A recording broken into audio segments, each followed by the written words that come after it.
Women in the United States and in Western Europe are the freest and most liberated in human history. In many ways, they are not merely doing as well as men, they are doing better. Women's emancipation is one of the glories of Western civilization and one of the great chapters in the history of freedom. So why then are those in the women's movement, such as the leaders and members of activist groups like the National Organization for Women, the professors in women's studies departments at our colleges, and many women in the media, why are they still so dissatisfied? These feminists hardly acknowledge women's progress. Yes, they concede that some advances have been made, but the fact that most women reject their activist brand of feminism and think of themselves as free is, for this crowd, proof of just how entrenched patriarchy and inequality truly are. Women are so oppressed, they don't even know it. Year after year, these activists make claims about women in violence, women in depression, women in eating disorders, women in workplace injustice, to support their views. Over the years, I have looked carefully at many of these claims, and what I have found is that much of the supporting evidence, mostly victim statistics, is misleading and often flat out wrong. Consider the issue of the so-called gender wage gap. How many times have you heard that for the same work, women receive 77 cents for every dollar a man earns? This charge is constantly repeated by feminist activists and their supporters. Yet it is so deeply misleading as to border on outright falsehood. 23-cent gender pay gap is simply the difference between the average earnings of all men and women working full-time.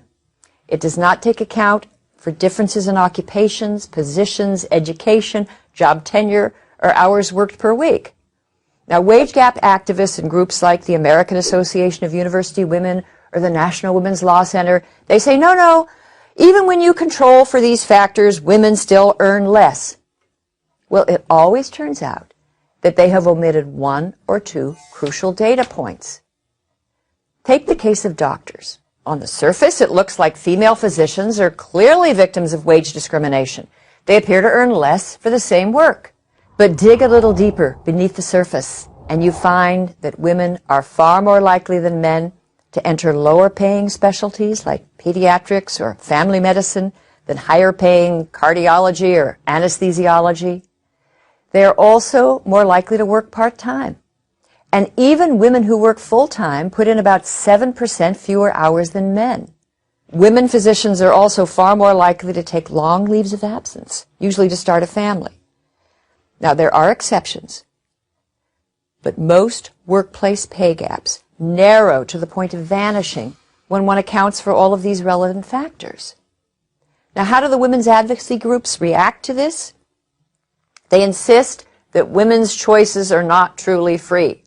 Women who decide, say, to stay home with children or to work fewer hours or to become pediatricians rather than heart surgeons are held back by invisible barriers or internalized oppression.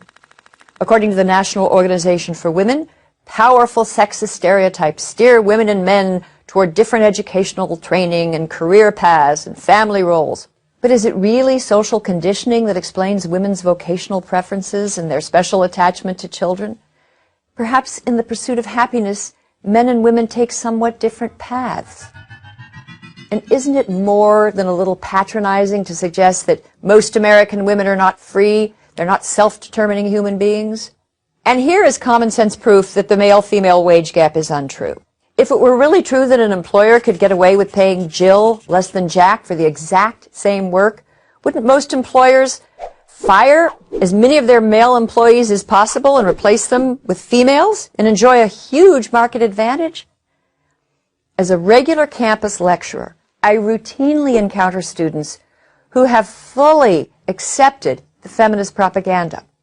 American college women are arguably the most fortunate, liberated beings on the planet, yet in their feminist theory classes, they're likely to learn that they are put upon and tyrannized by men. And the more elite the school, the more advanced the degree, the more likely they are to take such feminist propaganda seriously. But this doesn't have to continue and begin the arduous, task of correcting almost 3 decades of feminist misinformation. And women who are plagued by workplace injustice or sexual violence will be best helped by truth and solid research, not by hysteria and hype. And as a final piece of personal advice for young women, appreciate and make good use of the unprecedented freedom that you have. I'm Christina Hoff Sommers of the American Enterprise Institute for Prager University.